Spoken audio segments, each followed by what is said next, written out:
Everyone says just use points like it's obvious. It isn't.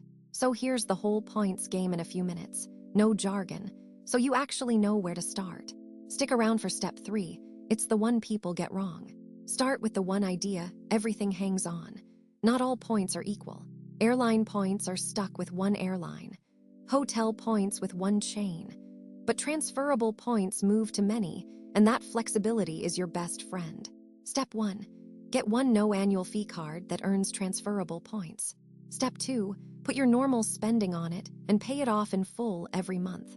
Carry a balance and interest destroys every point. Step 3. Watch the sign-up bonus. One welcome bonus is often a free flight on its own. Step 4. The one people get wrong. Find the flight or hotel award first, then transfer your points to cover it. Never transfer on a guess. That's the whole foundation. One good card, everyday spending, paid in full, plus a bonus, and in a few months you've got a real flight.